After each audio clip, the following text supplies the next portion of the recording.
Elvis Presley type of stuff there, do they? I mean, do they go for the older rock and roll stuff? I think so, yeah. A bit more. It depended, really, who was in. It depended upon who was in. Delighted indeed. You know, I'm glad everyone's delighted. I love it. But, I mean, is it fun for you? Or? Yeah, of course. I mean, you know, it'd be fun for you, wouldn't it? You know, if you just woke up one morning and he said, you know, it's great. Ringo, how did you first hear about it? Well, we heard about it 6 weeks ago when we got the forms to fill in. And then we knew that we were going to get it 2 days ago, officially. How did these forms come? What, straight through the post or in the fan mail or what? I don't, just in brown envelopes. Their haircut. And you wanted to imitate them? Yes. I want to look like a Beatle, too. You want to be like the Beatles? Yeah, I sing. I go to the American Academy. I want to be a Beatle when I graduate. The American... What makes the Beatles so good? I don't know. They're just great. They're adorable. They sing great, and they write their own songs, and all the songs are great. Even the songs that are crummy, they sing great. To be a Beatle? Yeah.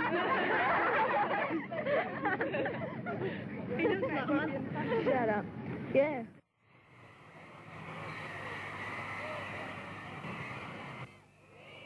Think they're the best there's ever been? Oh, yes, definitely. Did you have any other pop star you liked before them?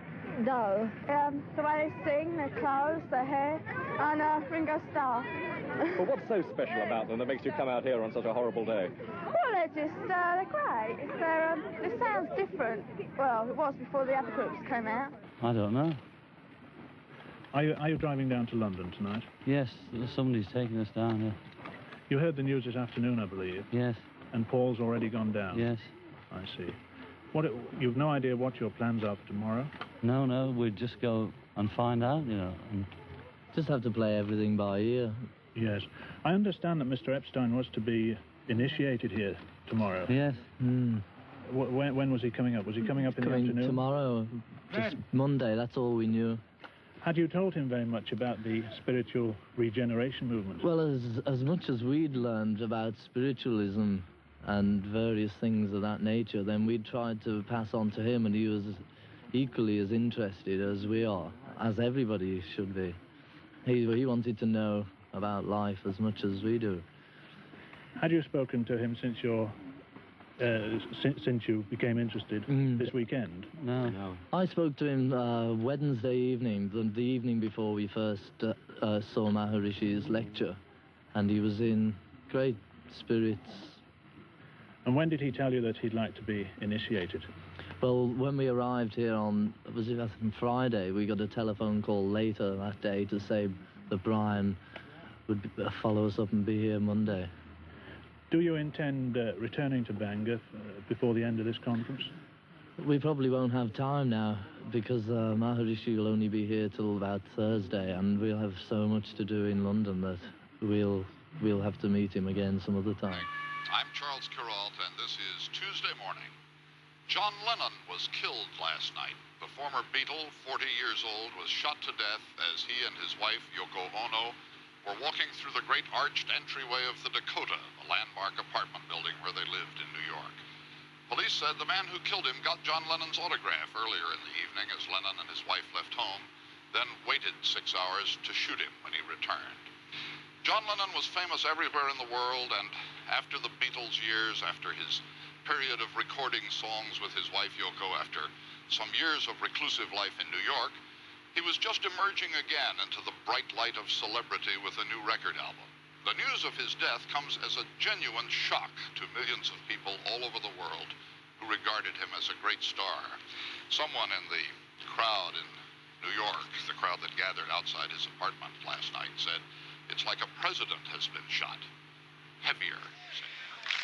As news of John Lennon's killing spread through New York, fans gathered at the gates to his apartment. The shooting happened just after Lennon and his wife Yoko stepped from a chauffeured car after returning from a recording session. The killer, who 6 hours earlier had obtained Lennon's autograph, shouted his name, then fired 5 shots at close range. Eyewitnesses said the assassin made no attempt to run away and was smiling as police arrested him. Cradled in the arms of his wife Yoko, the former Beatle was rushed to Roosevelt Hospital a few blocks away, where extensive resuscitation efforts failed to revive him. I'm certain that he was dead at the moment that the first shots hit his body. Beatles fans kept up their vigil throughout the night, some singing, others overcome by their grief. One of the first visitors this morning to the Lennon apartment was another former Beatle, Ringo Starr, who'd flown here from Europe after hearing the news. He was taken through a side entrance to avoid the crowds.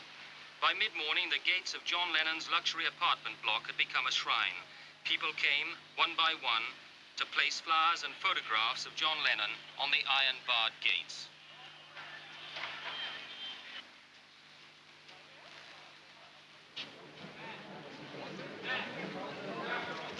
Some of the people have been here all night. Others have just drifted away from their office for half an hour or so to stand vigil. But all of them wanted to express their sense of shock and outrage. I can hardly talk. I can't even believe it really happened. John Lennon was the greatest person in the world. I was very shocked, you know. It's terrible news. How did you find out about it? I got a phone call this morning. From whom? From a friend of mine. Are you planning to go in before the funeral? I don't know yet. Do you know, have you discussed the death with any of the other Beatles? No. Do you plan to? Probably, yeah. What were you recording today? I was just listening to some stuff, you know, I just didn't want to sit at home. Why? Well, I didn't feel like it. What time did you hear the news? It's this morning sometime. Very early? Yeah. Go now, yeah? Drag, isn't it? Okay, cheers. You know she's sick, but I'm what the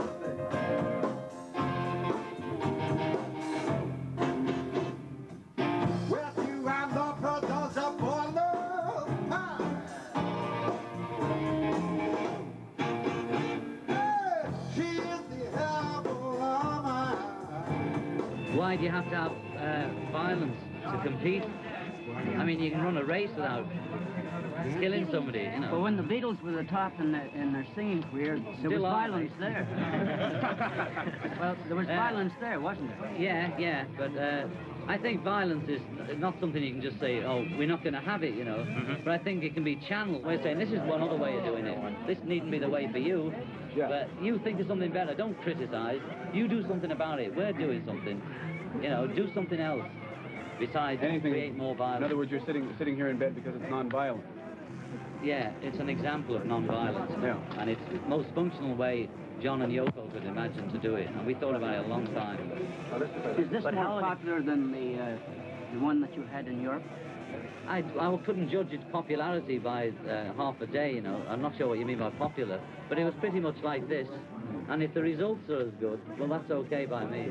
You're in bed and you're giving your press conferences in pillowcases and all that. Are you laughing at us? No. No more than you're laughing at us, you know. I mean, we have a laugh. We think it's funny that the front page news should be the fact that two people went to bed on their honeymoon. We see the funny side of it. And that in Vienna, which is a pretty square place, there's all these beautiful photographs of microphones being held to a bag, you know, to wait for the bag to speak. It's rather nice, you know. But we're serious about the peace bit, you know. And as we said here in Amsterdam, the laughs. If we make people laugh, that's enough, you know.